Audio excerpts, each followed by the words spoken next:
This whale's story is the ocean's story, and it is one we all share.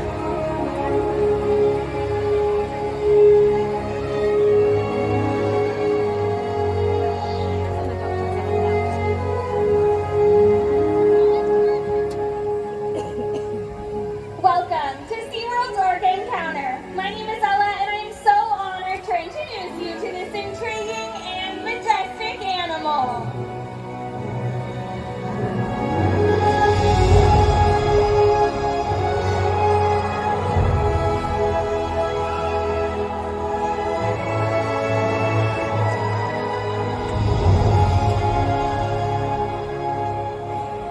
There's nothing like seeing a killer whale up close and getting to learn about them and their natural behaviors. We hope this Orca Encounter will help you better understand these magnificent creatures and all that they represent.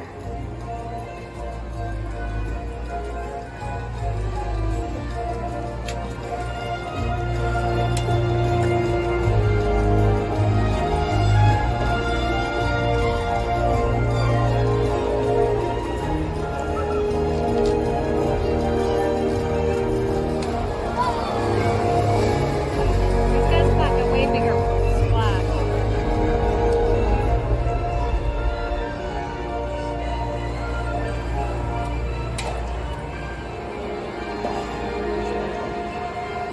While they are found in every ocean, orcas living off the coast of Iceland are quite different than those near Costa Rica.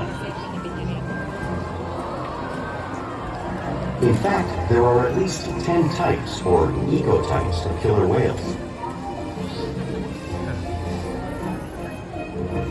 An ecotype describes the differences between killer whales' size, physical form, prey, social structure, and habitat. As you can see, the differences are subtle, but noticeable when compared side by side. Orcas are adapted perfectly to their environments. And even the whale's black and white coloration has a purpose. It camouflages the outline of their bodies in the water, making it easier for them to surprise and catch their prey.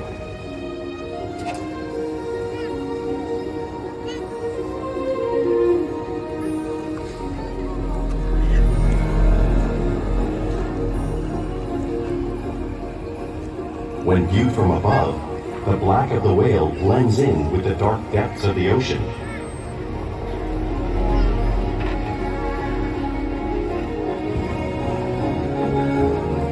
When viewed from below, the orca's white bellies match the brighter surface of the water, blending with the light above, giving them the perfect camouflage.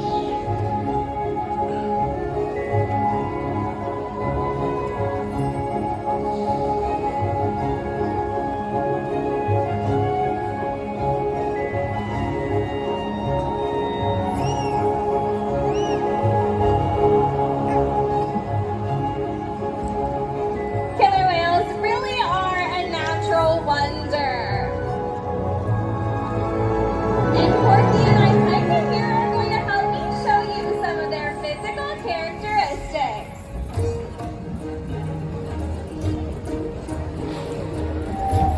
Their blowholes are perfectly designed for getting a quick breath at the surface. Even the location of their eyes works to their advantage. It looks like their eyes are in that white patch, but that's a visual distraction. The eyes are actually in the black area in front of the white patch, camouflaged from thrashing prey. The fin on the back of the whale is called a dorsal fin, which helps stabilize orcas when they swim and helps them regulate their body temperature. The flippers on either side of the orca's body are called pectoral flippers and are mainly used for steering and stopping. Pectoral flippers have 5 bony digits inside them, just like the human hand.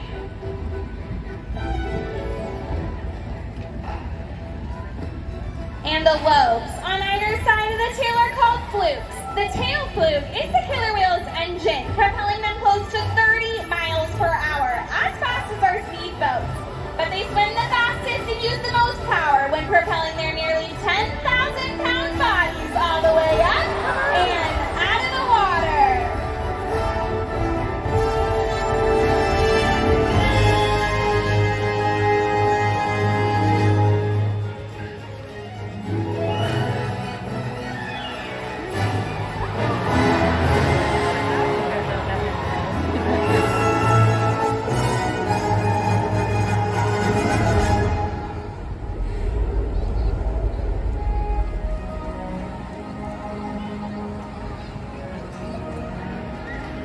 Killer whales are highly social animals with a well-defined social structure.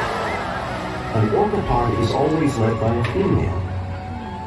Though just half the size of her male counterpart, she is in charge. It's all about attitude, not size. Because they live and work as a group, orcas need to communicate with sounds and body language. Orcas use clicks for echolocation or navigation.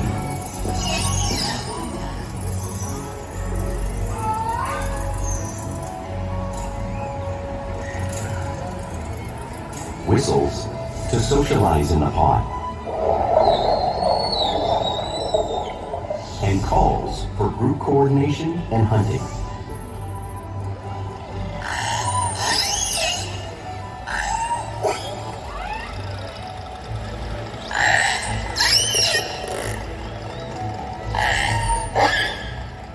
Vocal development studies here at Seaworld show that early on, calves learn vocalization from their mothers. But as they grow, they learn from others close to them as well. This is a bottlenose dolphin call that Shuka learned and even taught other killer whales here at Seaworld. In fact, orcas are the largest members of the dolphin family.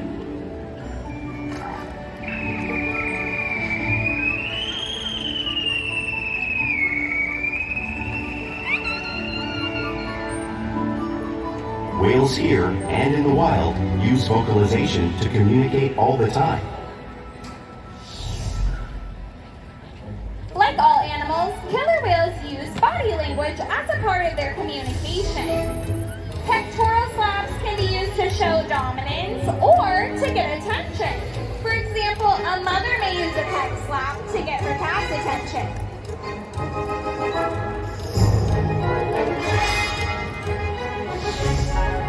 But if they really want to be heard, they preach.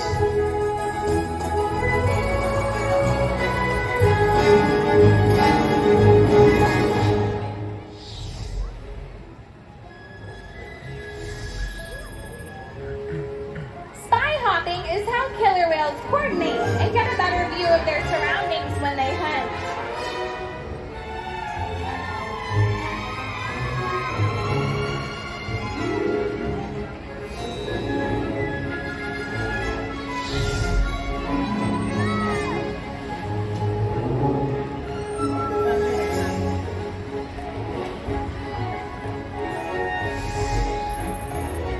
Slaps are another form of communication the killer whale uses in the wild.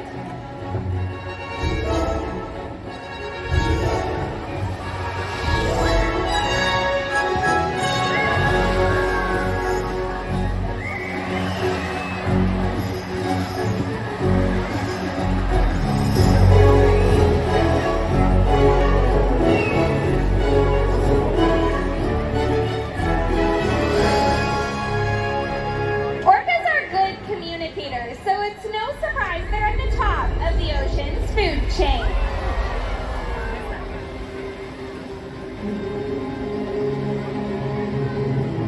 Killer whales work together to rear their young, protect their pod, and most importantly, pursue and catch their prey. Every day they cooperate to survive in the wild oceans of the world. The orca's hunting techniques are as varied as the whales themselves. Norwegian killer whales will circle herring, herding them together. The whales use sounds to coordinate with each other and to disorient the herring. With the fish confused and contained, the whales stun them with their powerful tail flukes, making for an easy meal.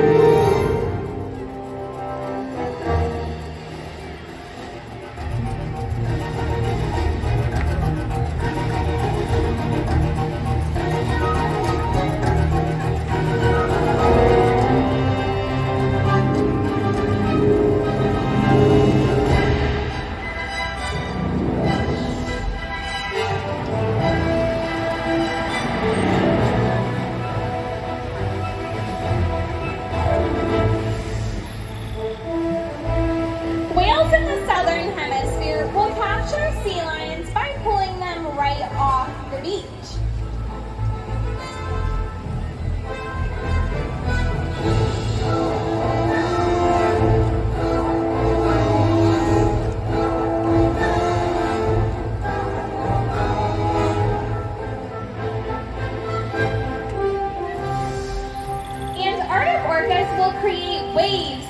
wash over floating ice, knocking seals into the water. Corky is going to show you this same wave-making technique right at the front of the pool, demonstrating one of the many impressive and complex hunting abilities killer whales have developed around the world.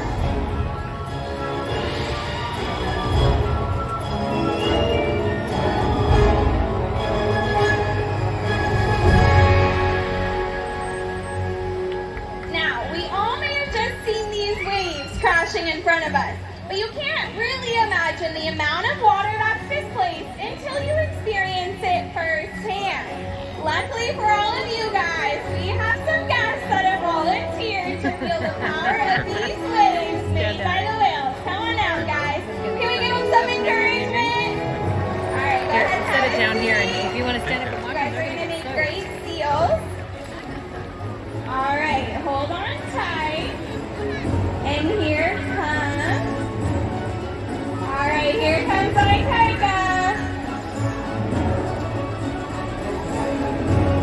And I'm just going to scoot over here.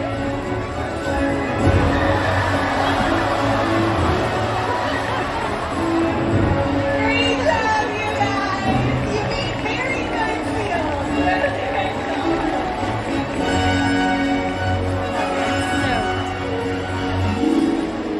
Because they live in every part of the ocean, it's no surprise killer whales eat all types of prey, including other whales.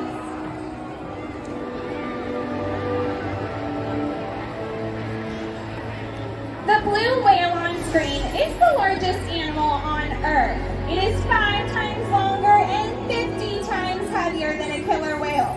So how does an orca the size of Corky and Icad prey on a whale that size out in the wild? It's all because killer whales are the ultimate team players.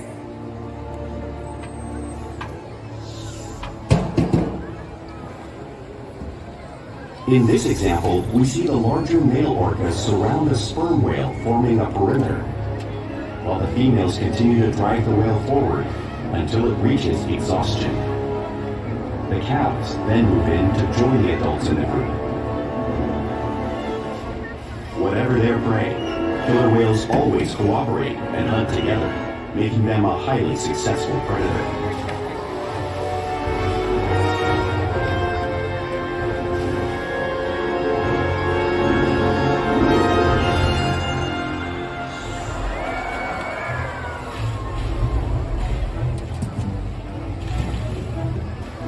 Play is an essential part of everyday life for killer whales. It's how they teach their young to hunt and continue to practice their skills as they grow.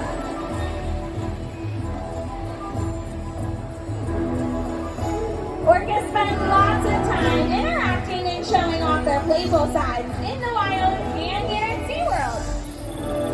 Porpoising is when an orca swims fast at the surface, breaking out of the water briefly.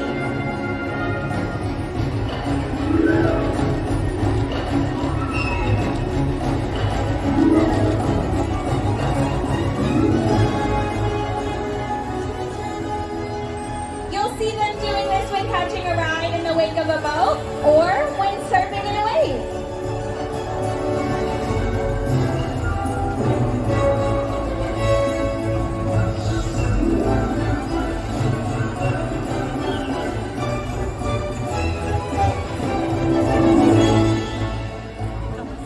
Orcas like to be touched and will rub their bellies on rocks when they can.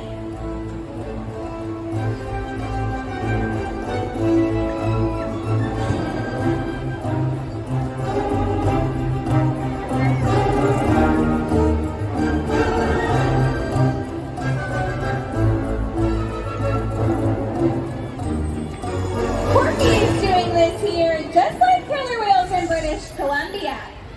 You'll also see whales imitate each other in the wild. We see it here at Seaworld all the time. The whales are always mimicking and learning from each other.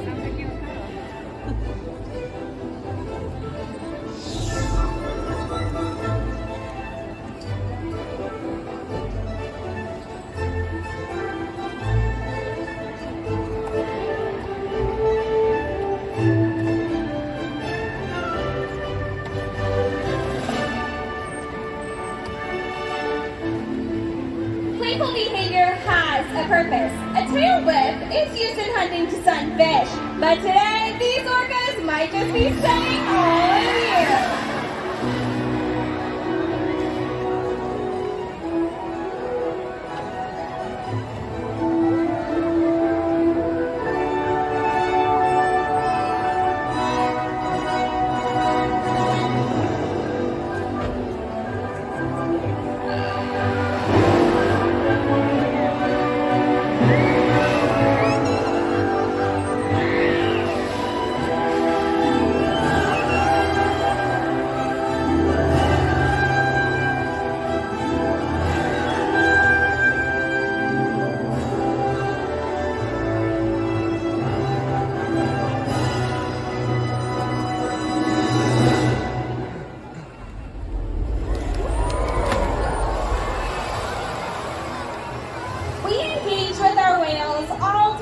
Every day, which allows us to share trusted relationships and provide optimal research, healthcare, and quality of life.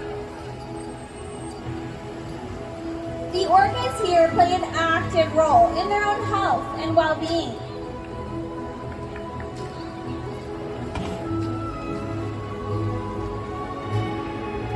As you can see below the screen, the whales can do lineups like this, and we can teach them other husbandry behaviors that help us when we need to collect samples, like a blood sample from their flukes. They'll also slide out onto a scale so that we can monitor their weight, just like you see Orca doing up on the screen.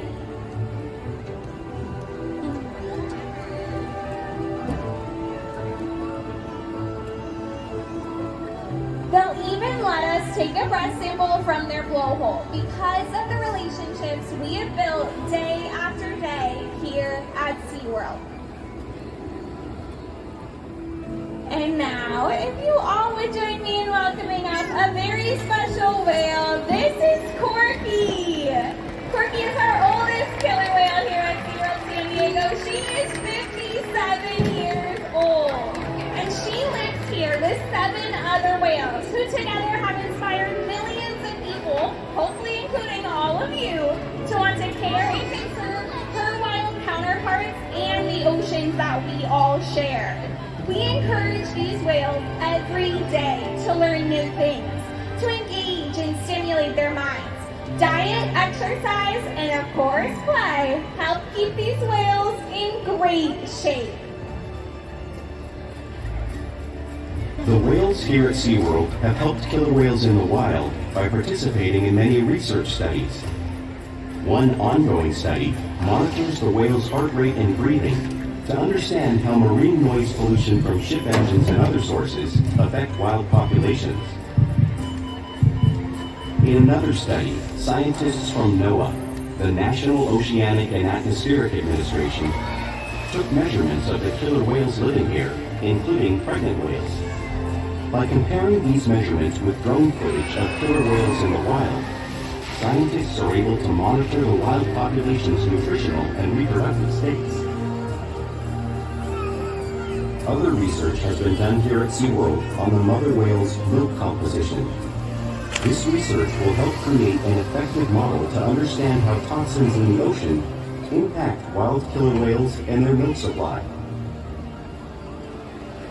What we learn from the whales in our care every day is actively helping whales in the wild survive.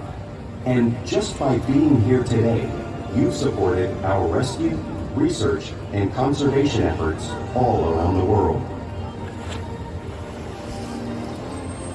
If we work together, like the killer whale, we can protect the future of the Orca and this beautiful planet that we all share.